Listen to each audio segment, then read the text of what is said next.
Hello and welcome to this Prospect 365 CRM video, where today we're going to be taking a look at the admin table side of it and how we can set up new statuses and status details underneath leads and problems.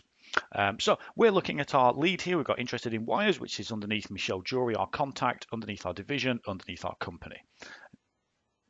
If we just scroll down a little bit here, we can see we've got our current status. And if we go to our drop down, we've got configure at the bottom. Now remember, with all of these admin tables, if you have the correct level of authority in the CRM, you will see configure. If not, it's not going to appear. And if you do want that setting up, speak to your key CRM user or give us a call in the office and we can discuss setting that up for you. So it's very easy to set up a new status. You go down to configure and just select it. And this will then show us a list of all of the different statuses which we are able to select. And remember, a status within the CRM, it's used to mirror a process flow that you need to do to get from beginning to end of a certain process. Okay, so here is our list, exactly the same as we saw in our drop down menu there. And if we want to create a new one, very easy. I've got my plus icon up at the top. I just select that. I pop in my description. So I'm just going to have working on putting in. You can put in your own unique code if you want, or the system will automatically generate one for you. The users will never see that code, so it's not one that you have to worry about. So I always just leave it blank and just go straight to create. So this is going to make working on for us, and there we go. So it's created our description of working on. And now if we go to the little pencil icon, it's going to give me some extra options. So we've got our description up at the top, and you can do this for any of the statuses you've got there if you want to change any of the titles, descriptions for it. And this one here, very important, the recall required section. So if I just click on that drop down, you'll see we've got a couple of options here.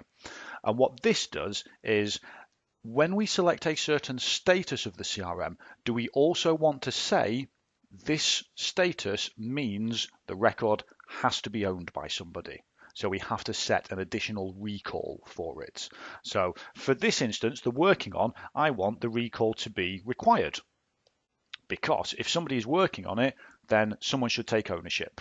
It needs to be on somebody's task list. Okay. If I didn't, I could just select the optional and leave it as that. And what you would usually do, the optional, that's usually going to be used for a closing status. So when something is won or lost or closed successful, it doesn't need to be on anybody's recall list. So you don't want to force a user to set that recall. Okay. We also have the other options down here. Most importantly here, we've got the obsolete one. We've mentioned this in a previous video. If you no longer want to use the status, if you mark it as obsolete, it will then no longer appear in that set of drop downs. But down the bottom here for us, we also have a status detail. And what this allows me to do is once I've selected the status of working on, if I go to my little plus icon here, it's going to allow me to add a new detail.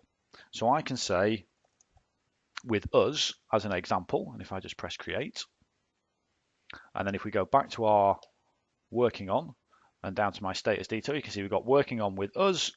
If I create a new one and have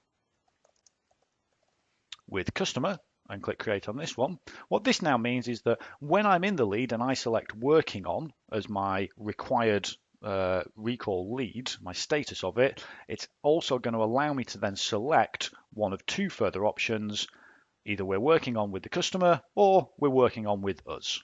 Okay, so if I just close that down, and we'll go back to the lead that we're looking at. Just give it a refresh so it gets all the information up to date. And now if I go down to our current status and I select working on, and scroll the screen down, you'll see it's opened up a new section here that's status detail, and I can now pick, is it with us or is it with the customer?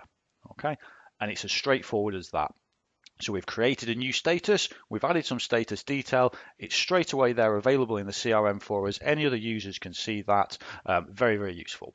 One thing that's worth mentioning with the statuses, do try and plan them ahead a little bit when you are creating them. Try and think of what your internal process flows are, what steps need to be completed, and then go into the CRM and make them.